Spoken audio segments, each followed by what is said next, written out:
सुजाता ने पुत्र को जन्म दिया था। मातृत्व की अपनी प्रसन्नता होती है, परंतु पिता द्वारा शापित विकल अथवा वक्र अंगों वाले शिशु को देखकर वेदना भी बहुत हो रही थी। शिशु का शरीर 8 स्थानों से विकृत था। ये देखकर सुजाता रो पड़ी। हे रो मत पुत्री, विधि के इस उपहार का उपहास न करो। मुनि उद्दालक ने समझाया, परमपिता सबसे बड़ा कारण है, अकारण वो कुछ नहीं करता, और जो भी करता है जीत के मंगल हेतु करता है। अवश्य इस प्रकार की वक्र काया प्रदान करने के पीछे ईश्वर का कोई विशेष प्रयोजन होगा। पिता के इन शब्दों ने सुजाता को सांत्वना दी। इसी समय उसे ये शुभ सूचना भी मिली कि गुरुमाता को भी पुत्र रत्न की प्राप्त हुई है। सुजाता ने ईश्वर को धन्यवाद दिया। दुख के साथ सुख का आगमन अत्यंत प्रियकर होता है। ईश्वर ने दोनों कुलों का उद्धार कर दिया। मुनिवर ने कहा, अभी तक स्वामी नहीं आए पिताश्री। सुजाता ने आशंकित होकर पूछा। यद्यपि उन्हें इस बालक से विशेष स्नेह नहीं, परंतु हैं तो वे इसके पिता। पुत्री, कहोड़ अपने दायित्व भली प्रकार जानता है। क्षणिक क्रोध ने ऐसा अनर्थ किया, अन्यथा कहोड़ जैसा शील पुरुष अन्य कौन होगा। वो जिस कार्य से गया है उसे पूर्ण करके ही लौटेगा। पुत्री, समय सब ठीक कर देता है। सुजाता ने सहमत में सिर हिलाया। पिता के जाने के पश्चात वो अपने नन्हे पुत्र को दुलारने लगी। वो अकारण ही पीड़ित हो रही थी। उसका पुत्र कितना भाग्यशाली है जो अपने साथ अपने मामा को भी लाया है। अब खेलने कूदने में किसी अन्य की क्या आवश्यकता, बस पुत्र वेद प्रिय बन जाए, फिर पिता प्रिय बनते क्या देर लगेगी। सुजाता मंद स्वर में शिशु के कानों में वेद की ऋचाएं उचारने लगी। शिशु निर्विकार सो रहा था। आश्रम भर में खुशी का वातावरण था। 2 शिशुओं का जन्म एक साथ होगा प्रसन्नता का ही कारण था। सभी आश्रमवासी प्रातःकाल से ही जन्मोत्सव की तैयारियों में जुटे थे। जबकि राजधानी से 2 अश्वारोही आए और मुनिउद्दालक ने उनका स्वागत किया और आने का कारण पूछा। मुनिश्रेष्ठ, महाराज जनक ने एक दुखद समाचार बड़े ही क्षमा प्रार्थी होकर भेजा है। होनी को कोई नहीं टाल सकता। विद्वान कहोड़ राज दरबार पहुँचे थे और उन्होंने परम विद्वान बंदी के साथ शास्त्रार्थ की चुनौती स्वीकार की थी। परिणाम स्वरूप वे पराजित हो गए और मुनि उद्दालक ने वेदना से नेत्र बंद कर लिए। वे सब समझ गए।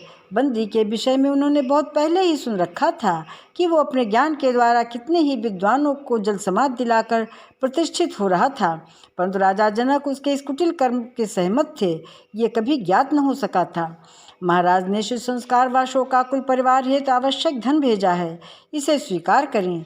अश्वारोही ने बताया। इसके साथ ही महाराज ने एक संदेश भी भेजा है कि विद्वान कभी ईश्वर के लिए किए पर शंकित नहीं होते। मुनिवर अभिप्राय तो समझे, परंतु गूढ़ता न समझे। शोकाकुल होना व्यर्थ था। ईश्वर को यही स्वीकार था। महाराज संभवतः ये कहकर किसी को भी दुखी होने की स्थिति से बाहर रखना चाहते थे। राजा को सब सामर्थ्य थी, अतः विरोध का प्रश्न ही नहीं उठता। अश्वारोही चले गए। मुनिवर का हृदय बैठा जा रहा था। कैसे सुजाता को इस समाचार से अवगत कराए। वो तो पहले ही व्यथित थी, परंतु वास्तविकता को कब तक छुपाया जा सकता है। प्रश्न उठेंगे तो पीड़ा भी बढ़ेगी। हृदय पर पत्थर रखकर मुनिवर सुजाता के पास पहुँचे, जो अपने पुत्र को दुलार रही थी। तेरे पिता आने वाले होंगे पुत्र। अब उनकी समक्ष वेद विरोधी बात कहने की कुछ चेष्टा न करना। ये उद्दंडता ही नहीं अपितु वेदों का अपमान भी है। हमारी वैदिक सभ्यता का मूलाधार ही वेद है। तू अभी नहीं समझेगा, परंतु धीरे धीरे तेरे पिता अपने असीम ज्ञान से तुझे वेद निष्णात कर देंगे। पुत्री सुजाता की बात सुनकर मुनिवर के हृदय पर जैसे मुष्टिक प्रहार हो रहे थे। पुत्री सुजाते, ईश्वर की इच्छा के समक्ष किसका वश चला है। मुनि गंभीर स्वर में बोले, ये सब परीक्षा लेता है तो कठोर हो लेता है। ऐसे ही समय में मनुष्य के धैर्य का मापन होता है। हम शिष्य के ने निर्बोध अवस्था में वेदों की आलोचना कर दी तो पिता द्वारा शापित हुआ, परंतु ईश्वर की दृष्टि में इसके अपराध का इतना ही दंड स्वीकार न था, अतः उसने इसे और भी कठोर दंड दे दिया। तुम इसका माध्यम बनी तो इस दंड में सहभागी भी बनना ही होगा। यही विधि का विधान है। पुत्री, ईश्वर की इच्छा को हम अभी सभी को स्वीकार करना ही होगा।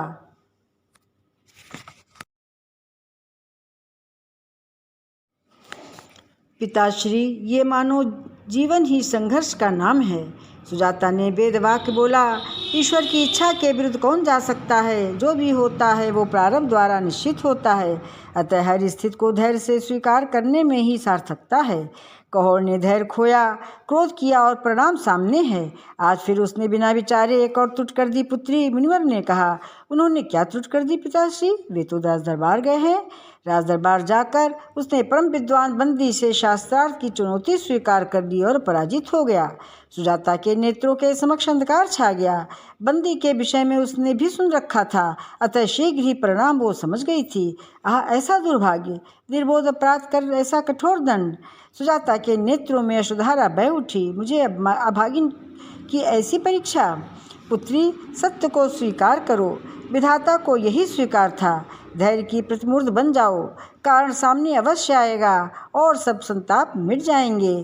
सुजाता कैसे व्यर्थ को संभालती, सुजाता कैसे स्वयं को संभालती, परंतु कब तक व्यथित होती रहती। समय से बड़ा वैद्य कोई नहीं होता।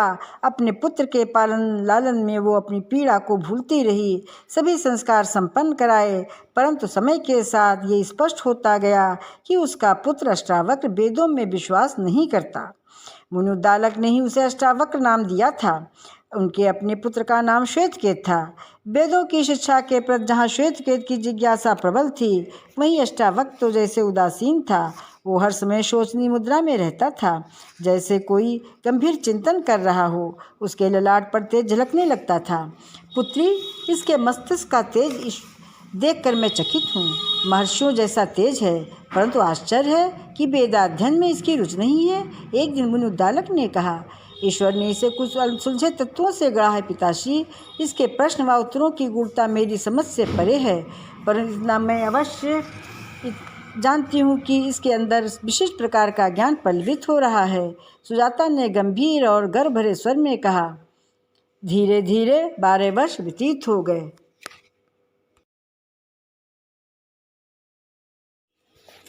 12 वर्षीय अष्टावक्र अपने मामा श्वेतकेत और अन्य साथियों के साथ खेल रहे थे। 8 जगह से टेढ़ा मेढ़ा शरीर होने के बावजूद भी अष्टावक्र ने अन्य सभी की अपेक्षा अधिक चपलता थी। यद्यपि इस भाग दौड़ में वे कई बार गिर भी पड़ते थे, परंतु तत्काल खड़े हो जाते थे। कपड़े की गेंद बनाकर एक दूसरे की ओर उछलकर पकड़ने का ये खेल सबको बड़ा प्रिय था। एक बड़ा घेरा बनाकर सभी खड़े होते थे। अष्टावक्र बड़ी दक्षता से गेंद को पकड़ते थे, परंतु कई बार फेंकने वाले की उद्दंडता के कारण गिर पड़ते थे। सभी हंसते भी थे, परंतु अष्टावक्र को कभी क्रोध नहीं आता था। बहुत समय खेलने के पश्चात भोजन का समय होने पर बाल दल आश्रम की ओर चल पड़ा। तभी श्वेतकेत की दृष्टि जमीन पर पड़ी।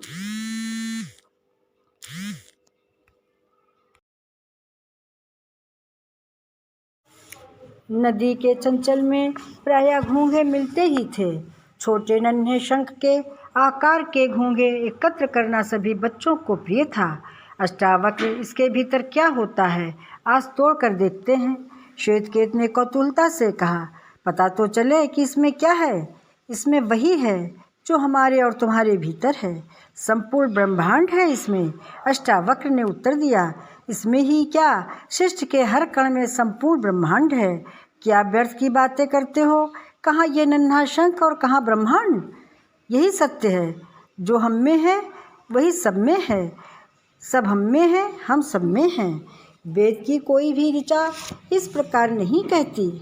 वेद सीमित ज्ञान से अधिक कुछ नहीं। वेदों की दृष्टि संकुचित है, उसमें तत्व ज्ञान नहीं है। वर्जनाओं, धारणाओं और वादों का पुरिंदा है। तुम वेद विरोधी हो, इसका परिणाम पूर्व में भुगत चुके हो, फिर भी उसकी निंदा किए जाते हो। सनातन काल से वेद मानव सभ्यता का आधार रहे हैं। वेद ही समस्त क्रियाकलापों के मार्गदर्शक हैं। कूपमंडूक ऐसा ही समझते हैं। आत्मज्ञान के सुधा सागर में उतरे बिना कोई नहीं जान सकता कि वास्तविक जगत क्या है। तुम स्वयं को आचार्यों से अधिक विशारद समझते हो।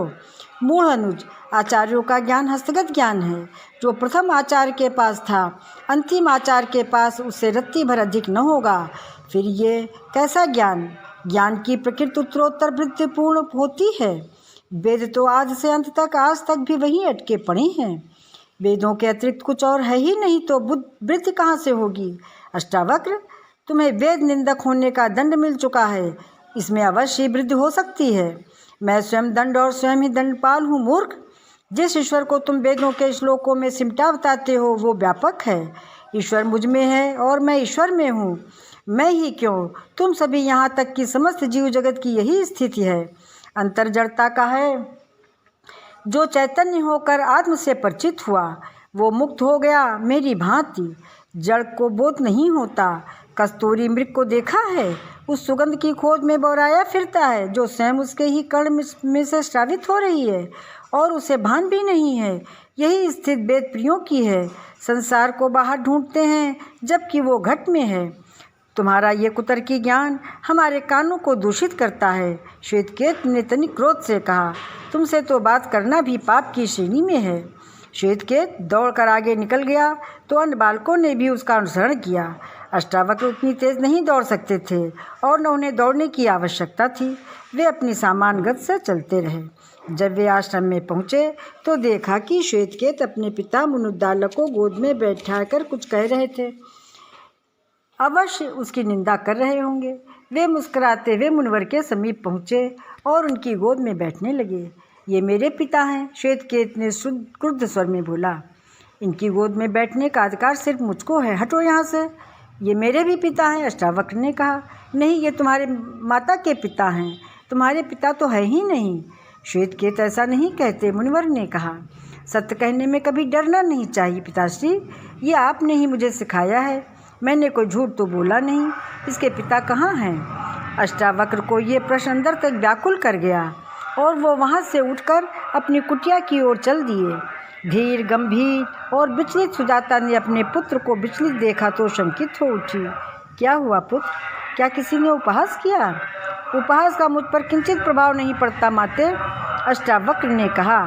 फिर क्या हुआ पुत्र, फिर ये आक्रोश कैसा? मेरे पिता कहाँ हैं माताश्री?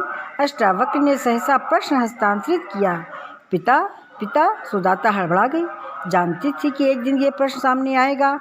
ध्रुव ने भी अपनी माता सुनीत से यही प्रश्न किया था, इसी आवेग से किया था और इस स्थिति में किया था।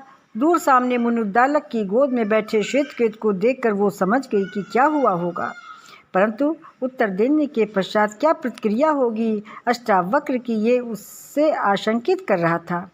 कहीं ध्रुव की भांति वो भी अखंड तप की हट तो नहीं पकड़ लेगा। शरीर से विकल उसका पुत्र कोई कठोर निर्णय तो नहीं ले लेगा। माते, मेरा प्रश्न सरल है। क्या मुनिवर मेरे पिता नहीं हैं? क्या उनकी गोद में बैठने का मुझे भी श्वेतकेत की तरह समान अधिकार नहीं है? पुत्र, वे मेरे पिता अर्थात तुम्हारे नाना हैं। श्वेतकेत तुम्हारा नहीं बल्कि मेरा अनुज है और तुम्हारा मामा है। तुम्हारे पिता की मृत्यु तुम्हारे जन्म के समय हो गई थी। मेरे जन्म के समय? क्या मेरे जन्म लेने से मेरे पिता को इतना कष्ट हुआ कि उनको हृदयघात हुआ अथवा अत्यधिक खुशी के कारण? परंतु खुशी तो कैसे होती? कोई पिता इतने घोर विकल बालक को देखकर खुश क्यों होता? नहीं पुत्र, माता तड़प कर रह गई। दुर्भाग्य से तुम्हारे पिता तो तुम्हारा मुख भी नहीं देख पाए। ये तो उन्हें पूर्व ज्ञान था कि उनका पुत्र विकल अंगों वाला होगा, परंतु इसे लेकर उन्हें कोई चिंता नहीं थी। वे तो हर्षपूर्वक तुम्हारे जन्म संस्कार हेतु धन की व्यवस्था करने राज दरबार गए थे, जहाँ एक क्रूर और कुटिल परम ज्ञानी स्वघोषित श्रेष्ठ वेदाचारी बंदी ने सशर्त शास्त्रार्थ करके कुतर्कों के कपट से उन्हें पराजित कर दिया था। इसी कारण शर्त के अनुसार उन्हें जल्द समाधि लेने को विवश होना पड़ा।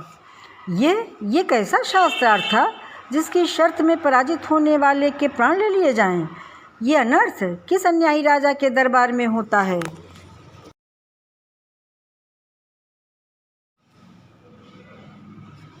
मिथिला नरेश महाराज जनक के दरबार में पुत्र, उस परम विद्वान कहे जाने वाले बंदी नामक वेदाचार्य ने अब तक कई परिवारों को अनाथ कर दिया है। ये तो हिंसा है माते, इसे कैसे स्वीकार किया जा सकता है? विद्वान का कार्य विद्वता से लोगों में ज्ञान का वितरण करना होता है। ज्ञान की प्रकृति सहज वितरण ही तो है।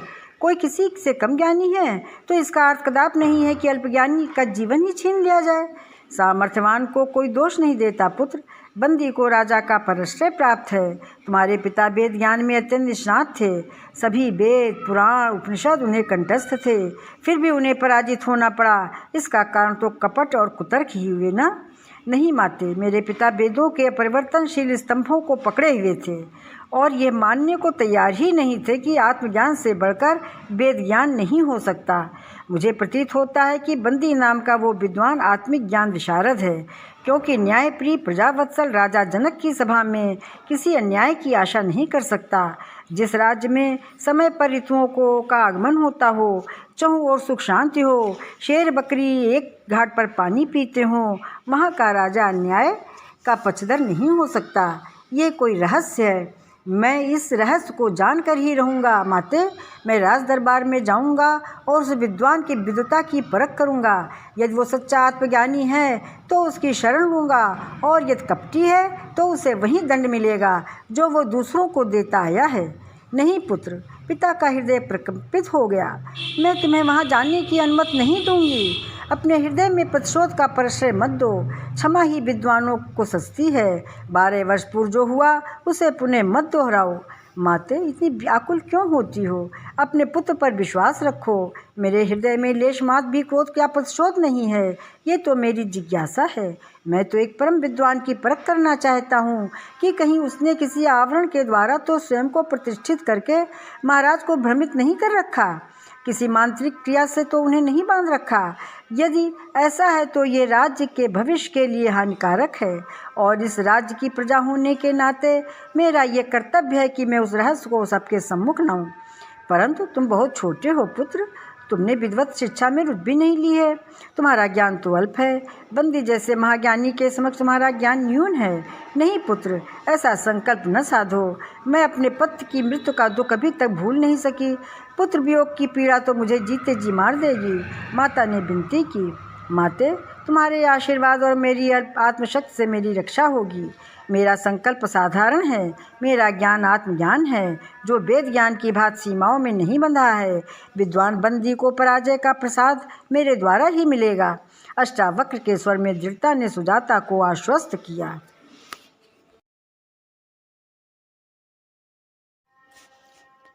मिथिला के भव्य मुखद्वार पर खड़े द्वारपाल एकाएक अट्टहास करके हंसने लगे थे। कारण अष्टावक्र ही थे, जो अपनी विवश बेढंगी चाल से राजभवन की ओर बढ़े चले आ रहे थे। राजपथ पर उनके पीछे खिल्ली उड़ाते और भी बहुत से स्त्री पुरुष व बच्चे थे। राजपथ पर उनके वातावरण पूर्व उपहास भरा हो गया था। इन सब से विरक्त अष्टावक्र निर्विकार भाव से बढ़े चले आ रहे थे। कुछ लोग कटाक्ष भी कर रहे थे, परंतु अष्टावक्र जैसे कुछ सुन ही न रहे थे। आहा, क्या सुंदर चाल है, जैसे स्वयं गरुड़ भगवान आकाश में विचरण कर रहे हैं, किसी ने कहा तो अन्य सभी हंस पड़े थे। अष्टावक्र जब मुखद्वार के समीप पहुंच गए तो भीड़ पीछे रह गई थी, क्योंकि द्वारपालों का कुछ भय तो था ही। द्वारपालों ने भी अपनी हंसी को रोका, क्योंकि वैसा तेजस्वी बालक उन्होंने पहले कभी न देखा था। कहीं कुपित होकर श्राप दे दिया तो लेने के देने पड़ जाएंगे। हे कर्तव्यनिष्ठ द्वारपालों, अष्टावक्र ने मीठे स्वर में कहा, कृपा करके महाराज तक मेरा संदेश पहुंचा दें, और एक ब्राह्मण पुत्र उनके दर्शनों का अभिलाषी है। उस मीठी और आदर सूचक वाणी ने द्वारपालों को विस्मय और लज्जा से भर दिया।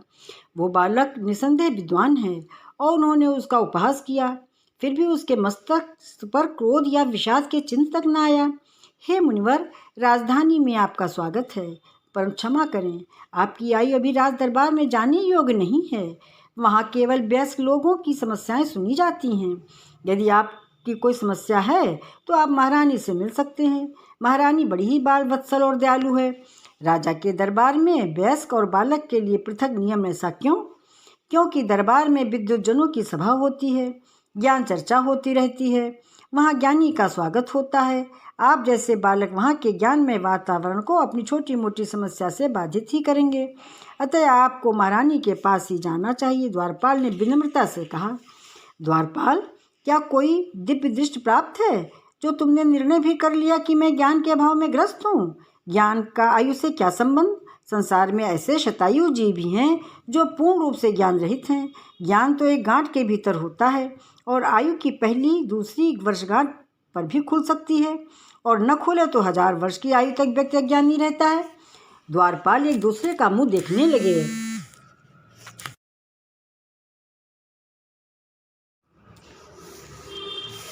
द्वारपालों, बहुत समय पूर्व यही मेरी आयु के व्यासपुत्र शुकदेव पधारे थे। उस समय तो तुमने किसी नियम का नाम भी नहीं लिया था, क्योंकि उनका व्यासपुत्र होना ही पर्याप्त था। मैं किसी महान महर्षि का पुत्र होता तो आज भी संभवतः तुम्हें कोई नियम स्मरण न आता। द्वारपाल लज्जा से मुंह चुराने लगे।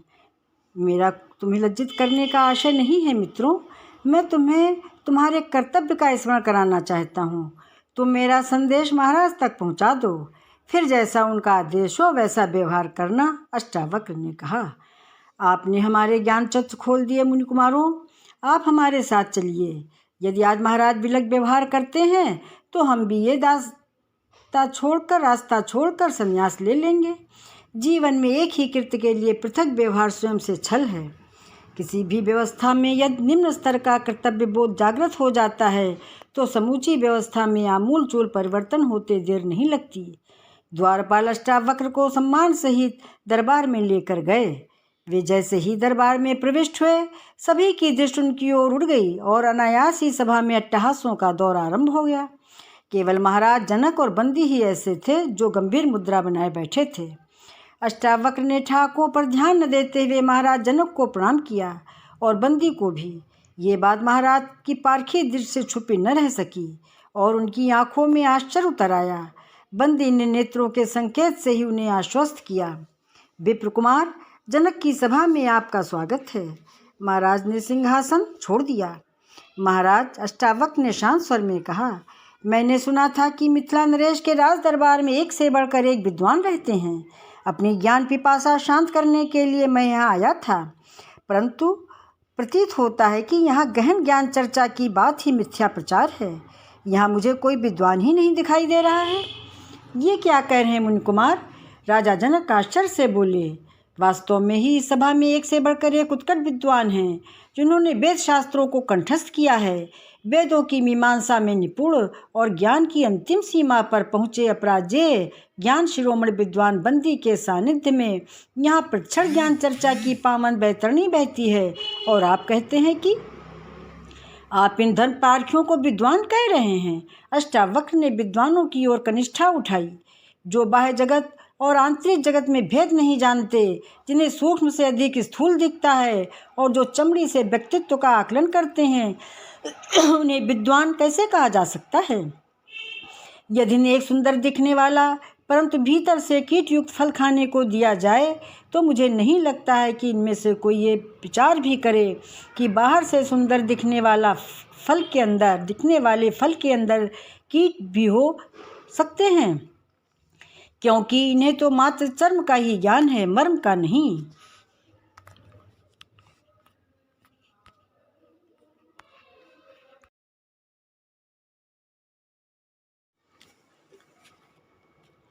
मुनि कुमार, एक विद्वान क्रोध से विकृत होकर बोला, तुम्हारी धृष्टता तो अक्षम्य है, पर तुम्हारी आयु और विकलता पर दया आती है। संभवतः शारीरिक विकलता की हीनता ने तुम्हारे मस्तिष्क को भी विकल कर दिया है। विप्र कुमार, हम आपके कथन का स्पष्टीकरण चाहते हैं। राजा जनक ने पूछा। महाराज, विद्वान वो नहीं जो ग्रंथों को कंठस्थ कर ले और वाचाल की भांति बोलते चले जाते हैं। विद्वान वो है जो अपने ज्ञान से जिज्ञासुओं का समाधान करें और समस्त जीव जगत में स्वयं को देखें। आपके विद्वानों ने मेरे प्रवेश के साथ ही मेरी शारीरिक विकृत को का प्रश्न का माध्यम बना लिया। इन्होंने विचार तक नहीं किया कि सभा में केवल विद्वान ही आने का साहस कर सकता है। मुनि कुमार, बंदी ने व्यंग्यपूर्वक कहा, जितनी तुम्हारी आयु है उतनी आयु में तो वेद शास्त्र का अर्थ भी समझना कठिन है। फिर भी तुम्हें जो कुछ थोड़ा बहुत ज्ञान है उसका अहंकार बचपना ही है। इस सभा में बड़े बड़े विद्वान बैठे हैं, तुम किसी एक के साथ शास्त्रार्थ करके अपनी संतुष्ट कर सकते हो। यद्यपि इस सभा में शास्त्रार्थ की एक शर्त है कि पराजित विद्वान को जल समाधि लेनी पड़ती है, परंतु तुम बालक हो अतः तुम्हें इस शर्त से मुक्त किया जाता है। मुक्त क्यों? परम विद्वान बंदी, मैं यहाँ दया की याचना लेकर नहीं आया और न मैं यहाँ के नियम को बदलने आया हूँ। मुझे बालक समझने के भ्रम से बाहर आएं और अपनी विद्वता के समस्त स्रोतों का स्मरण कर लें, क्योंकि मैं यहाँ किसी अन्य से नहीं अपितु आपसे ही शास्त्रार्थ करके अपने ज्ञान में वृद्धि करने की इच्छा रखता हूँ। दरबार में सन्नाटा छा गया। मुनि कुमार का कथन अप्रत्याशित था। परम विद्वान बंदी से शास्त्रार्थ को चुनौती। मुनि कुमार, राजा जनक गंभीरता से बोले, क्या ये सभा आपका परिचय जान सकती है? आपकी वाणी का ओज अद्वितीय है। राजन, अष्टावक्र ने दृढ़ स्वर में कहा, परिचय की परिपाटी इस सभा में पहले तो कभी नहीं थी। यहाँ का परिचय तो केवल ज्ञान है। ज्ञानी होना ही सभा के लिए पर्याप्त है, परंतु परिचय की अपनी शक्ति होती है। मुझे आशंका है कि मेरा परिचय पाकर आपके विद्वानों को शास्त्रार्थ का शर्त भयपूर्ण लगने लगेगी। फिर मेरी ज्ञान पिपासा कौन शांत करेगा? बंदी सहित सभी विद्वानों को जैसे सुलगती अग्नि पर बिठा दिया गया था। सबकी त्योरियां चढ़ गई थीं। मुनि कुमार, बंदी गर्जना सी करके बोला, बालक के दोष क्षम्य होते हैं। इस बात का संज्ञान देकर तुम विद्वता का अपमान कर रहे हो, हमारी दया का अनुचित लाभ उठा रहे हो। श्रीमंत, मेरा परिचय जानकर यदि आपकी भावभंगिमा में परिवर्तन हुआ तो क्या महाराज मानेंगे कि मेरी आशंका निर्मूल नहीं थी? बंदी के ललाट पर सिकुड़न फैल गई। महाराज, मेरा नाम अष्टावक्र है। देह की 8 विकृतियों के कारण मेरा ये नाम रखा गया है। मेरे पिता महाज्ञानी मुनुद्दालक के परम शिष्य कहोड़ थे, जो इस सभा में आकर पराजित हुए। समस्त वेद और शास्त्रों का सर्वांगीण ज्ञान प्राप्त कर अपने अजन्मे शिष्य के जन्म संस्कार हेतु अपने राजा से द्रव्य सहायता लेने आए हुए ब्राह्मण को इस सभा में अन्याय करके सशर्त शास्त्रार्थ से स्वघोषित विधान से मृत्यु को सौंप दिया गया। राजा जनक ही नहीं वरन समस्त सभासद कंपायमान हो गए। केवल बंदी ही स्थिर भाव से दृढ़ होकर अष्टावक्र को देखता रहा। ज्ञान सागर अष्टावक्र, बंदी ने कहा, मुझे खेद है कि तुम्हारे पिता अपने अल्पज्ञान के कारण मृत्यु को प्राप्त हुए, परंतु प्रतिशोध की अग्नि में जलते हुए तुम्हारा भी वही परिणाम हो, ये हमें उचित नहीं लगता। अपने क्रोध को वश में रखो वत्स, जो हो गया उसे स्वीकार करो। शास्त्रार्थ बच्चों का खेल नहीं। श्रीमान बंदी, घोषणा करें कि आप मुझसे शास्त्रार्थ नहीं कर सकते। बंदी को जैसे अग्निकुंड में फेंक दिया गया था।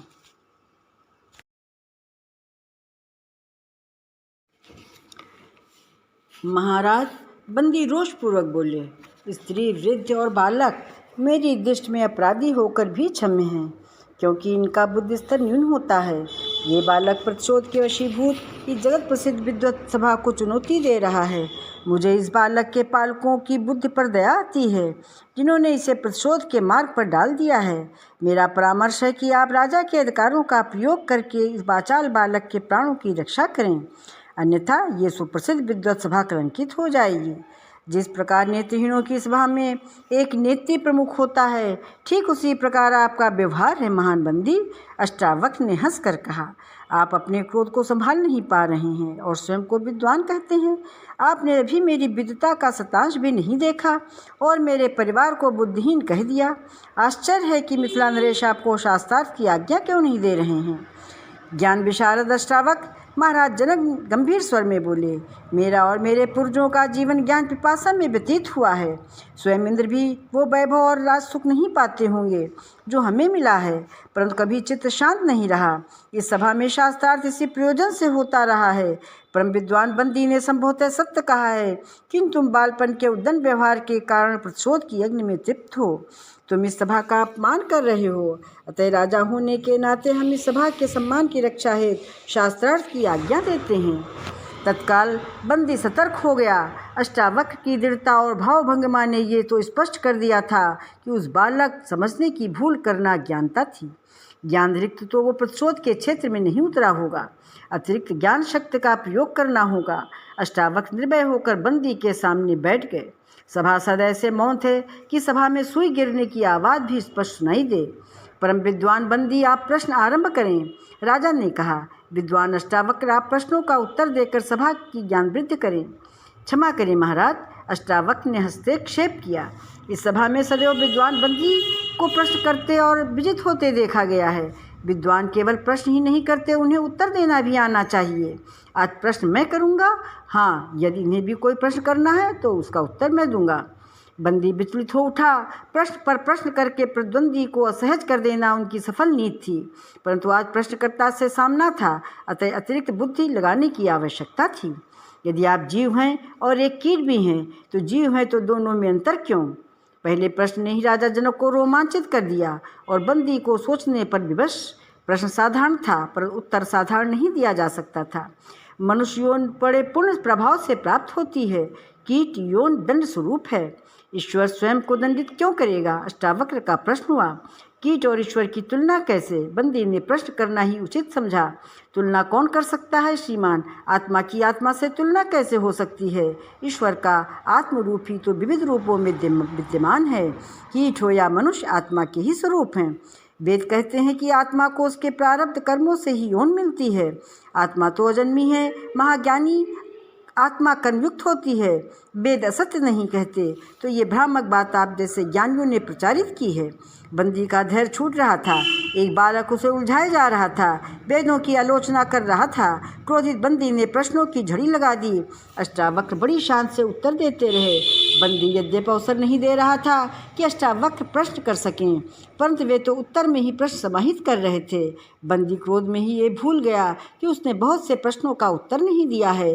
विद्वान सभासद भी आश्चर्य से उसे देख रहे थे। सदैव प्रतिद्वंदी पर भारी पड़ने वाला विद्वान बंदी शास्त्रार्थ की परंपरा विस्मृत कर रहा था।